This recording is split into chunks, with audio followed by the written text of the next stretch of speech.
نوح کو ان سب سے پہلے انہم کانوا ہم اظلم، وہ بڑے ظالم تھے، واطغا اور سرکش تھے، والمؤتفکۃ اور لوط کی اوندی بستی کو بھی اہوا پٹخ دیا، فغشاہا پس ان پر چھا گیا، ما غشا جو چھا گیا، فبأی آلاء ربک تتمارا پس سننے والے بتا تو اپنے رب کی کن کن نعمتوں کو جھٹلائے گا۔ حضرت محترم بھی آپ قرآن مجید فرقان حمید میں سے 27واں پارہ سورۃ النجم کی آیت نمبر 50 تا 55 کی تلاوت اور ترجمہ سماعت فرما رہے تھے۔ کل کے درس میں ہم نے پڑھا، اللہ کریم نے فرمایا وہی اللہ ہے جو ہنساتا ہے اور رلاتا ہے، اور یہ کہ وہی مارتا ہے اور جلاتا ہے، اور یہ کہ اسی نے پیدا فرمائیں دونوں قسمیں نر اور مادہ، وہ بھی ایک بوند سے جب ٹپکتی ہے، اور یہ کہ اسی اللہ تعالیٰ کے ذمہ ہے دوسری بار پیدا فرمانا، اور یہ کہ وہی غنی کرتا ہے اور مفلس بناتا ہے، اور یہ کہ وہی شعرا یعنی ستارے کا رب ہے۔ کل ہم نے ان آیات بینات کی تفسیر پڑھی۔ آگے ہو جائیں، ذرا آگے ہو جائیں سعید صاحب، آگے بیچے ہو جو۔ تو آج کے درس میں اللہ کریم نے مختلف اقوام کی تباہ و بربادی کا ذکر فرمایا کہ اللہ نے ان کو کیوں ہلاک کیا۔ پہلی آیت میں فرمایا وَأَنَّهُ أَهْلَكَ عَادًا الْأُولَىٰ، اور یہ کہ اسی نے ہلاک کیا عاد اول یعنی قوم ہود کو۔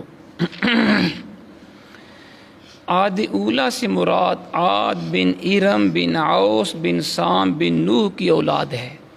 اسے اولا کہنے کی وجہ یہ ہے کہ نوح علیہ السلام کی قوم کے غرق ہونے کے بعد سب سے پہلے اس قبیلے پر عذاب نازل ہوا۔ حضرت نوح علیہ السلام کی قوم جب تباہ ہوئی تو اس کے بعد سب سے پہلے قوم عاد کے اوپر عذاب آیا۔ ان کی طرف ہود علیہ السلام کو اللہ کریم نے بھیجا، لیکن جب ان کی سرکشی حد سے بڑھ گئی تو اللہ تعالیٰ نے ان پر زوردار جھکڑ بھیجا، یعنی تیز ہوا، استغفر اللہ، جس نے ان کو برباد کر کے رکھ دیا۔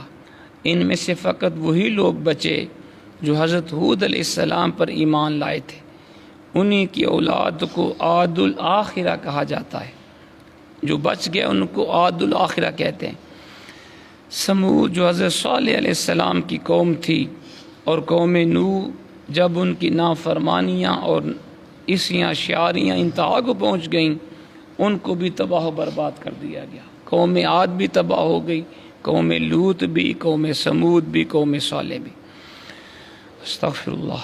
پھر فرمایا وَثَمُودَ فَمَا بَقَىٰ، سمود کو بھی پھر کسی کو نہ چھوڑا، وَقَوْمَ نُوحٍ مِّن قَبْلِ، اور ہلاک کیا قوم نوح کو سب سے پہلے، اِنَّهُمْ كَانُوا هُمْ أَظْلَمَ وَأَطْغَىٰ، وہ بڑے ظالم اور سرکش تھے، وَالْمُؤْتَفِكَةَ أَهْوَىٰ، اور لوط کی اوندی بستی کو بھی پٹخ دیا۔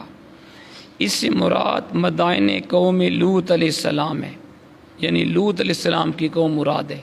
انہیں جڑوں سے اکھیڑ کر اوپر اٹھایا گیا اور اوندا کر کے ان کو زمین پر دے مارا گیا، استغفر اللہ۔ کتنا سخت عذاب ہے۔ قوم لوط کو اللہ نے اوپر اٹھایا آسمان کی طرف اور الٹا کر کے زمین پر پٹخ دیا ان کے اوپر۔ اور پھر قرآن نے کہا نا، پیچھے پڑھا ہم نے وَأَمْطَرْنَا عَلَيْهِم مَطَرًا، ہم نے پتھروں کی بارش کی تھی قوم لوط پر۔ فَانظُرْ كَيْفَ كَانَ عَاقِبَةُ الْمُجْرِمِينَ، آپ دیکھیں مجرم قوم کا کیسا انجام ہوتا ہے۔ چونکہ ان کا گناہ بھی بڑا تھا، یہ بدفعلی کرتے تھے مردوں سے، استغفر اللہ، تو اس لیے وہ پھر عذاب بھی سخت آیا۔ ہائے ہائے استغفر اللہ۔ اچھا، اس آیت میں لفظ والمؤتفکہ استعمال ہوا، اس کا مادہ افکن۔ عرب کہتے ہیں افقتہ اے قلبتہ وصرفتہ، یعنی میں نے کسی چیز کو الٹ پلٹ کر پھینک دیا۔ احوا کا حرف بھی آیا، اس کا معنی ہے خسف بہم بعد رفعہا، یعنی پہلے ہم نے قوم لوط کو اوپر اٹھایا، پھر زور سے اوندا پھینک دیا، تاکہ وہ زمین میں دنس جائے۔ استغفر اللہ۔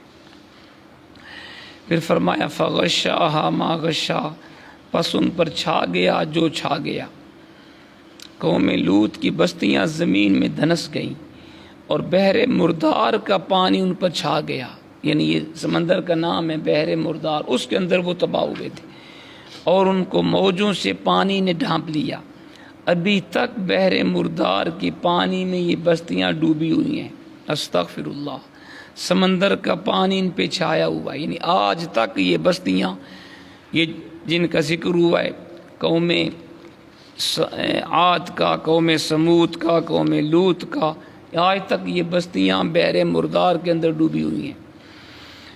استغفر اللہ۔ فَبِأَيِّ آلَاءِ رَبِّكَ تَتَمَارَىٰ، پس سننے والے بتا تو اپنے رب کی کن کن نعمتوں کو جھٹلائے گا۔ تتمارا کا معنی ہے تشکیکو و تجادلو، یعنی اس کے دو معنی ہیں، کسی چیز میں شک کرنا اور جھگڑا کرنا۔ سامعین کو اللہ کریم تنبیہ فرما رہے کہ عاد، سمود، قوم نوح کیوں عذاب کی چکی میں پیس دی گئی، یعنی کیوں ان قوموں کے اوپر عذاب آیا۔ ان کا یہی تو جرم تھا، وہ اللہ کی نعمتوں میں شک کرتے تھے، انہیں یہ یقین نہ تھا کہ ان انعامات سے انہیں ان کے رب نے سرفراز کیا ہے، بلکہ وہ بتوں کو بھی اس میں شریک سمجھتے تھے۔ یعنی ان قوموں پہ کیوں عذاب آیا؟ وہ اللہ کی نعمتوں کا شکر نہیں کرتے تھے، شک کرتے تھے، اور اللہ کے ساتھ بتوں کو بھی وہ شامل کرتے کہ یہ بھی ہمارے خدا ہیں، انہوں نے ہمیں یہ نعمتیں بخشی ہیں۔ اور جب ان کے انبیاء انہیں اس غلط فہمی سے نجات کا راستہ بتاتے تو یہ ان سے جھگڑتے، ان کو جھٹلاتے، ان پر طرح طرح کے الزام تراشیاں کرتے، ان کا مذاق اڑاتے، وہ اپنے کیے کی سزا پا گئے۔ تو پتہ چلا جو قوم انبیاء کی گستاخی کرے، جھٹلائے، تکذیب کرے، مذاق کرے، ہنسے، ان کے اوپر عذاب آتا ہے۔ استغفر اللہ۔ اچھا جی، فرمایا اے سننے والے، کیا تو بھی یہی روش اختیار کرنا چاہتا ہے؟ اگر ایسا ہے تو پھر ایسے دردناک عذاب اور عبرتناک انجام کے لیے تمہیں بھی تیار ہو جانا چاہیے۔ یعنی جو قوم بھی اپنی انبیاء کی گستاخی کرے گی، تکذیب کرے گی، جھٹلائے گی، ان کا حال یہی ہوگا۔ جن انبیاء اور اقوام کا یہاں ذکر ہوا، ان سب کا تعلق ابراہیم علیہ السلام کے ما قبل زمانے سے، یعنی یہ ساری اقوام، قوم عاد، قوم سمود، قوم لوط، حضرت نوح علیہ السلام سے، حضرت ابراہیم علیہ السلام سے پہلے کے یہ اقوام ہیں۔ اس لیے ممکن ہے کہ یہاں تک جو مضامین بیان ہوئے وہ صحف ابراہیم میں بھی ہوں اور انہیں یہاں بھی ذکر کر دیا گیا ہو، کیونکہ ان میں ہدایت کا جو درس ہے حاملین قرآن کے لیے بھی اسی طرح مفید ہے جس طرح امت ابراہیمی کے لیے مفید تھا۔ تو یہ بھی ممکن ہے کہ یہ سارا ذکر حضرت ابراہیم علیہ السلام کے صحیفوں کے اندر بھی کیا گیا ہو، اور قرآن کے اندر اس لیے کیا گیا کیونکہ ان سب کے اندر امت کے لیے سبق ہے۔ حضرت محترم، ان آیات میں ہمارے لیے سبق کیا ہے؟ سبق یہ ہے کہ جتنی اقوام گزری ہیں، جب انہوں نے رب کی نافرمانی کی پھر عذاب آیا۔ یعنی آپ دیکھیں کہ ان کے اندر ایک ایک دو دو خرابیاں تھیں۔ قوم لوط کا ذکر ہوا، مردوں سے بدفعلی کرتے تھے۔ قوم شعیب کا ذکر ہوا، کم تولتے تھے، کم ماپتے تھے۔ تو مختلف قسم کے ایک ایک دو دو برائیاں تھیں، اور آج آپ اگر دیکھیں وہ ساری برائیاں ہمارے اندر موجود ہیں۔ کیوں جی؟ ہم کم ماپتے بھی ہیں، تولتے بھی ہیں، ملاوٹ کرتے ہیں، دھوکہ کرتے ہیں، اور آج بھی کئی درندہ صفت انسان بچوں سے، بیٹیوں سے، بچیوں سے بدفعلی کرتے ہیں۔ وہ ساری برائیاں ہیں۔ اس لیے ہمارے اوپر بھی یہ عذاب ہے، لیکن خدا کا شکر ہے کہ پہلی قوموں کی طرح عذاب نہیں آتا، ورنہ تو ہم ایک دن بھی زندہ رہنے کے قابل نہیں ہیں۔ کون سا گناہ ہے جو آج مسلمان نہیں کر رہا؟ حکمرانوں کو دیکھیں، سیاستدانوں کو دیکھیں، اور اپنے آپ کو دیکھیں، ہم سب برابر کے شریک ہیں۔ لیکن یہ حضور کا کرم ہے، حضور کی دعا کی برکت ہے کہ یا اللہ میری امت کو یک بار کی ہلاک نہ کرنا۔ اس لیے ہم یک بارگی ہلاک نہیں ہوتے، لیکن اللہ ہمیں تنبیہ فرماتا ہے مہنگائی کی صورت میں، بدامنی کی صورت میں، قتل و غارت کی صورت میں، دہشت گردی کی صورت میں، غربت کی صورت میں، یہ خدا کے عذاب کی صورتیں ہیں، تاکہ ہم توبہ کر لیں اور اپنی اصلاح کر لیں۔ اللہ کریم ہمیں عمل کی توفیق عطا فرمائے۔